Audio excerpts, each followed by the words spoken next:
हे प्रभु अनंत कोटि ब्रह्मांडनाथ हिरण्य गर्भ ओम अक्षरम परम ब्रह्म। आपण मैंने देखी पारुथिबे जेनटा कि आमे गोसेखोल मठ निके पहुंची पारिछु। गोसाईखोल मठ एटा विगत 300 वर्ष आगर कथा है। मझी जंगल भितरे गोटे खोल अच्छे से गोसाई बाबा रोते ऐसा 2025 है बेले 25 वर्ष हमें बहुत दूर पार्टी मान को डाकिकी भजन कीर्तन करवार लगी करूँ। जगह टिक हम 64 सिद्ध बाबा पीठ जगह यहाँ से जगह थी हमें यहाँ करूँ। बहुत लोग जमुन भल कर नाम कीर्तन हेसी। समस्त के जोहार आउ हमर झारसुगुड़ा झरका चैनल के आपण मन के समस्त के स्वागत। जेनते कि आपण मैंने देखी पारुथिबे गाँव रे लुकी रहितबा कला संस्कृति परंपरा इतिहास तार संगे संगे उत्सव परब।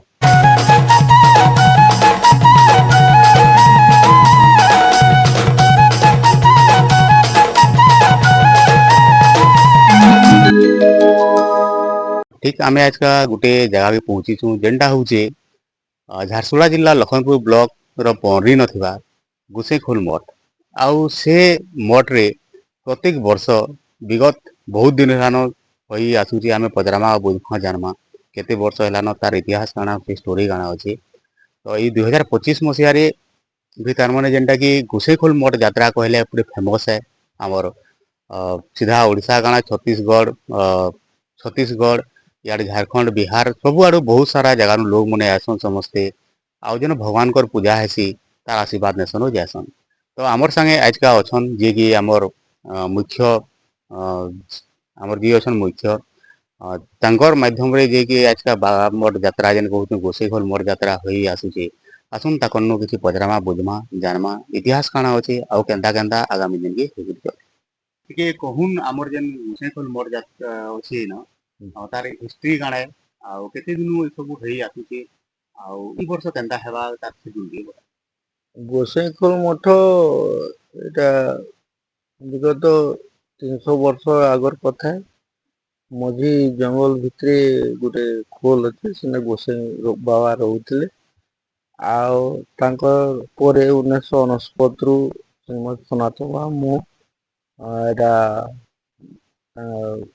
पर्वतर प्रांगण स्तर विश्व शांति अलेख ब्रह्मचर्य यहाँ चलुच 2012 रे 12 दिन 12 रात यज्ञ है। 2024 रे 24 दिन यज्ञ है। आ ये वर्ष 2 दिन खंडे हम 16 17 18 2 दिन 16 तारीख अधिवास 17 तारीख यज्ञ 18 तारीख महाप्रसाद सेवन हम।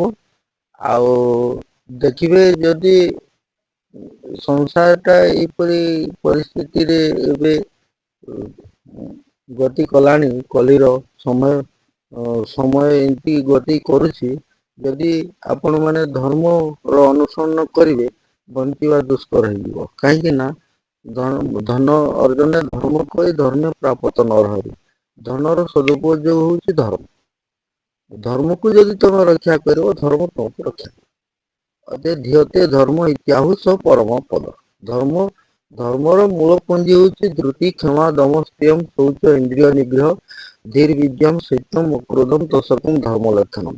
आमे पूजाटे करदेले कि मंदिर गले सेटा धर्म नुहे सेटा ओनली गोटे फॉर्मालिटी धर्मर गोटे गोटे धाराटे किंतु प्रकृत धर्म आमे जेते दिन पर्यंत तार नैतिक धारा रे आमे गति न करबा कि बिना बुझी न पारिबा गुरु न करके जदि आमे करूछे ताले आमे अप्रतिष्ठित धर्मर किसी जानी पारिबा नाही। अति मुख्य तो दूर कथा आमे धर्मर किसी धार्मिक बोली कि कही हेब नहीं। अते देखिए समय सुविधा देखिक 17 तारीख आम ग्रहण संक्रांति विश्व शांति अखंड ब्रह्मचर्य गोसाईखोल मठ पंडरी रे अनुष्ठित होउछि हेबाकु जाउछि आपण माने आसीबे तिरे हजार हजार लोक मान कौन सी बाधा विघ्न आमर बहुत आमर एमएलए मामर अलका मान के आसीबे अनुप से आसीबे ଆଉ ସୁରେଶ ପୂଜାରୀଙ୍କୁ ମଧ୍ୟ ଆମେ ନିମନ୍ତ୍ରଣ ଦେଇଛୁ। ଆଉ ସେମାନେ ବି ଆସିବେ। ସମସ୍ତଙ୍କର ପୋଲିସ କଲେକ୍ଟରଙ୍କ ଠାରୁ ପରମିଶନ ଆଣିକିରି ଆମେ ଏଇଟା କରୁଛୁ। ଏଥିରେ କୌଣସି ବିପଦ ନାହିଁ କି କୌଣସି ବିଘ୍ନ ହେବ ନାହିଁ। ଆଉ ବହୁତ ସୁନ୍ଦର ଭାବରେ ଯଜ୍ଞଟା ପରିଚାଳିତ ହୁଏ। ଅତି ଆପଣମାନେ ଆସିବାକୁ ଚେଷ୍ଟା କରିବେ। ଲେଖ ଯେନ୍ତା କି ଆମର ବାବା ଆଜ୍ଞା କହୁଥିଲେ ଆମେ ଶୁଣୁଥିଲା ତାର ଇତିହାସ କାଣା ସେଇଟା କେନ୍ତା ହଉଛି କେତେ ବର୍ଷ ହେଲାନ ଏଇ ଆସିଛି। ତ ଯେନ୍ ମାନେ କି ସହଯୋଗ କରୁଛନ୍ ଆମର ପଣ୍ଡରୀ ଗାଁରୁ ଅଛନ୍ ନାଇଁ ନାଇଁ ତାକର୍ନୁ ଟିକେ ପଚରାମା ବୁଝମା ଏଇ ବିଷୟ କହିବି ଆଉ କେନ୍ ଦିନ କାଁ କାର୍ଯ୍ୟକ୍ରମ ହେବା କେନ୍ତା ହେବ। ତ କହୁନ୍ ଟିକେ ଯେ ଆମର ଯେନ୍ ଏଥର ବାବା ମୋଟ ଯାତ୍ରା ହେବା କେଭୁ ହଉଛି ତାର ଇତିହାସ ଟିକେ କହିବି ଆଉ ଇ ବର୍ଷ କେନ୍ତା କେନ୍ତା ହେବା ଯେ ସେ ବିଷୟରେ କହିବି। ଇ ବର୍ଷ ଆମର 25 ବର୍ଷ ପାଳନ ହବା। ଏଇଟା ଗଲା ବର୍ଷ 24 ବର୍ଷ ହେଇଥିଲା। ଆଉ ଏଇ ପର୍ବଟା ବିଶ୍ୱ ଶାନ୍ତି ଇଏ ଅଲେଖ ଧର୍ମରେ ଏଇଟା ଯଜ୍ଞ ହଉଛେ। ଆଉ ଏଇ ଯଜ୍ଞଟା ଆଜକେ ଇ ସବୁ ଦିନ ପାଳନ କରି ଆଉଛୁ। ଆଉ ଏଇ ପଣ୍ଡରୀ ଗାଁର ପିଲାମାନଙ୍କର ଆଉ ଗାଁର ସବୁ ସହଯୋଗ ସବୁବେଳେ ଲାଗିଛି। ଆଉ ଏମିତି ତ ଆଗରୁ 300 ବର୍ଷ ତଳରେ ଗୋସାଇ ଖୋଲରେ ଜଣେ ଗୋସାଇ ବାବା ରହୁଥିଲେ। ଆଉ ତାବେ ସେ ନିଜେ ଗଛ ଖୁଣ୍ଟ ଲଗେଇଥିଲେ। ତାରପରେ ଆଜକେ ଏଟା ଗୋସାଇ ଖୋଲ ସର୍ବଧର୍ମ ସମନ୍ୱୟ ପୀଠ ଗୋସାଇ ଖୋଲ ମଠ ବୋଲିକିରି ଏଟାକେ ନାମାଙ୍କିତ କରାହେଇଛି। ଆଉ ଆସନ୍ତା ଆମର 15 ତାରିଖରେ ଧ୍ୱଜା ବନ୍ଧା ହେବ। ତାପରେ 16 ତାରିଖ ଦିନ କଲଶ ଯାତ୍ରା ହେବ। ତାରପରେ ଗର୍ଭଣା ସଂକ୍ରାନ୍ତି ଦିନ 5ଟାରୁ ଏନେ ବତୀ ଲାଗିବ। ସେଇ ଦିନଟା ଆମର ପାଳନ କରାଯିବ। ରାତିରେ ଭଜନ କୀର୍ତ୍ତନ ସବୁ ଲାଗି ରହିଥିବ। ଆର ଦିନ 18 ତାରିଖ ଦିନ ସମାପନ ହେବ। ଆଉ ଇ ବର୍ଷ ଯେନ୍ ଆମର 3 ଦିନ ଧରିକି ବାବା ମୋଟ ଯାତ୍ରା ହେବା ଗୋସାଇ ଖୋଲ ମୋଟ ଯାତ୍ରା କାଣା କାଣା ସବୁ କାର୍ଯ୍ୟକ୍ରମ ଗୁଡ଼ା ଅଛି ଯେନ୍ଟାକି ସାଂସ୍କୃତିକ କାର୍ଯ୍ୟକ୍ରମ ଆଉ କାଣା କାଣା ସବୁ ସୁବିଧା କରୁଛନ୍ତି। ଗୋଟେ ଆମେ ତ ଏଇଟା ସିଦ୍ଧ ପୀଠ ଏଇଟା ସନାତନ ବାବା ଆମର ଇନେ ମଠ କରିକି ଅଛନ୍ 2002 ମସିହା 1 ମସିହାରୁ ବେଲେ ଏସେନ ଆମେ 2024 ମସିହା ଗଲା ବର୍ଷ ପାଳନ କଲୁ। ଏସର 2025 ବେଲେ 25 ବର୍ଷ ଆମେ ବହୁତ ଧରୁ ପାର୍ଟି ମାନଙ୍କୁ ଡାକିକିରି ଭଜନ କୀର୍ତ୍ତନ କରବାର୍ ଲାଗି କରିଛୁ। ଆଉ ଏଇ ଜାଗା ଟିକ ଆମର 64 ସିଦ୍ଧ ବାବାଙ୍କର ପୀଠ ଜାଗା ଏଇଟା। ସେ ଜାଗାଥି ଆମେ ଏଇଟା କରୁଛୁ। ବହୁତ ଲୋକ ଜମୁଛନ୍ ଭଲ କରି ଏଇଟାର ନାମ କୀର୍ତ୍ତନ ହେସି। ଆଉ ସମସ୍ତଙ୍କୁ ବି ଆମେ ପତ୍ରିକା ମାନେ ଦେଇଛୁ। ନି ହେଲେ 55-54 ପାର୍ଟି ପତ୍ରିକା ଦିଆ ହେଇଛି। ଯେନ୍ଟା ହେଲେ ସମସ୍ତେ ଭିଲ୍ ନାମ ଧାମ କରିକି ଯାଉଛନ୍। ଆଉ କାଣା ଅଞ୍ଚଳ ବାସୀ କାଣା କହିବାର କେ ଚାହୁଁଛନ୍। ଅଞ୍ଚଳବାସୀ ଭଲ ଭଲ ଜିନିଷ ବୋଲଛନ୍। ଆମର ଇ ଯେନ୍ ଆମର 3ଟା ପଞ୍ଚାୟତ ଅଛେ ସମସ୍ତେ ସହଯୋଗ କରିକି ସବୁ ଆସିକିରି ସମସ୍ତଙ୍କର ନିଜର ବୋଲି ଭାବିକି ସମସ୍ତେ ସହଯୋଗ ଦଉଛନ୍। ଆଉ ସମସ୍ତଙ୍କର ଭିଲ୍ ଭଲ କାହାରି ହିଂସା ଅହଙ୍କାର ନାଇଁ ସମସ୍ତେ ସେଠି ଲାଗିଛନ୍। ଆଉ ଏନ୍ତା ବି ଯେତିକି ଦୂର ଆଉଛନ୍ ସବେ ସେ ଜାଗାତି ମିଲନ ହେଇକି ରହୁଛନ୍। ସେମିତି କଥା ଭଲ ଭଲ ହିସାବରେ ଚଲୁଛି ଏଇଟା। ତ ଯେନ୍ତା କି ବିଗତ 300 ବରଷ ହେଲାନ ଆମେ ତ ମୁଇଁ ହେତକି ନି ଜାନିଥିନ କି ଅଞ୍ଚଳ ବାସୀ ବି ନି ଜାନିଥିର ପୁରା ହେତକି ବଡ ଷ୍ଟୋରି ଏ ତାର। ଆଉ ଯେନ୍ ପାହାଡ ଉପରେ ମୁଇଁ ଆପଣ ମାନକେ ଦେଖଉଥିଲି ପାହାଡ ଉପରେ ମଝିକେ ଯିବେ ବେଲେ ସେନ ଗୁସାଇ ଖୋଲ ମଠ ଯେନ୍ଟା ଅଛି ସିଦ୍ଧ ବାବା ଯେନଙ୍କ ତାଙ୍କର ସବୁ କିଛି ସେନ ଅଛି ଦେଖିପାରିବେ ଆପଣ ମାନେ ସେନ ଘର ଦୁଆର ନାହିଁ ବି ସବୁ ଅଛି।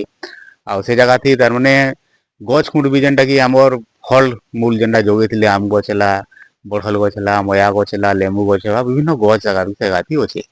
ଆଉ ଗୁଟେ ଯେନ୍ଟା କି ଏଇନ ବହୁତ ବଢିଆ ମାନେ ତାର ମାନେ ଯେନ୍ଟା କି ଆପଣ ମାନେ ଗଲେ ଦେଖିବେ ଗୋଟେ ବହୁତ ବଡ ଗଛ ଅଛି ଶାଲ ଗଛ ଯେନ୍ଟା କହେସନ୍। ଆଉ ସେଇଟା ଯେତେବେଳେ ନାକା ମାନେ କାଟୁଥିଲେ ସେ ଗଛ କେ ଯେତେବେଳେ ଚୋଟ ମାରଲେ ସେଥିରେ ରଗତ ବାହାରିଲା ବୋଲି କହେସନ୍। ତ ତାର ସେଟା ବି କିମ୍ବଦନ୍ତୀ ହିସାବରେ ଅଛେ ଆଉ ସେଟାକେ ବହୁତ ଲୋକ ବିଶ୍ୱାସ ଆମେ କରସୁଁ ସମସ୍ତେ ଆଉ ଜାଗାଥି ବି ଦର୍ଶନ ବି କରସୁଁ ଆଉ ଗୋସାଇ ଖୋଲ ମଠରେ ବି ଆମେ ପୂଜା ପାଠ ହେସି।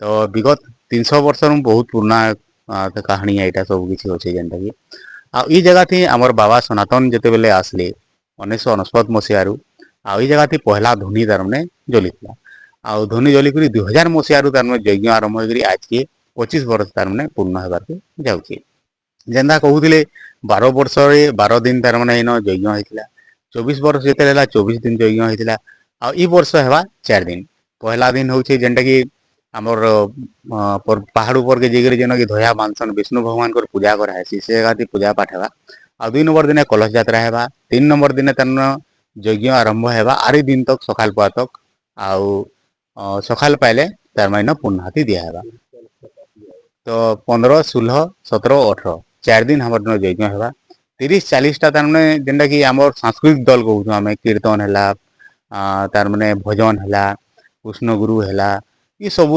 ବିଭିନ୍ନ ଏରିଆରୁ ଯେନ୍ଟା କି ଆମର ଛତିଶଗଡ଼ରୁ ବି ଆସନ୍ ଝାରଖଣ୍ଡରୁ ଆସନ୍ ଆମର ଓଡ଼ିଶାର ବିଭିନ୍ନ ଜାଗାରୁ ତାମାନେ ଆସନ୍ ପ୍ରତ୍ୟେକ ଗାଁରୁ ଆମର ଅଞ୍ଚଳରେ ଯେନ୍ ଅଛନ୍ ଆସନ୍ ଆଉ ଜାଗାଥି ତାମାନେ ତାଙ୍କୁ ସବୁ ହେସି ନ ଯେନ୍ଟା କି ସାଂସ୍କୃତିକ କାର୍ଯ୍ୟକ୍ରମ ଗୁଡ଼ା ତ ଆପଣ ମାନେ ବି ନିହାତି ଆସୁନ୍ ଆଉ ଏଇ ଜାଗାଥି ଭଗବାନଙ୍କର ଆଶୀର୍ବାଦ ନଉନ୍ ଆଉ ସହଯୋଗ ବି କରୁନ୍ ତ ଏଇଟା ଥିଲା ଯେନ୍ଟା କି ଆମେ ଜାନବାର ଥିଲା ଗୋଟେ ସିଡ୍ୟୁଲ ଆପଣଙ୍କୁ ବତାବାର ଯେ ବାବା ମଠ ଯାତ୍ରା ଯେନ୍ ଆମେ କହୁଛୁ ଗୋସେଇ ଖୋଲ ମଠ ଯାତ୍ରା କେବେ କେବେ ହେସି ଆଉ କେତେ ଦିନ ହେସି ତ ନିହାତି ଭାବେ ଏଇ 14 15 16 17 18 4 ଦିନ ଆପଣ ମାନେ ପହଞ୍ଚିବେ ଆଉ ଭଗବାନଙ୍କର ଦର୍ଶନ କରିବେ ଆଉ ଆଶୀର୍ବାଦ ନେଇକି ଯିବେ ତ ଏଠି ରହିଲୁ ସମସ୍ତଙ୍କୁ ଯିବା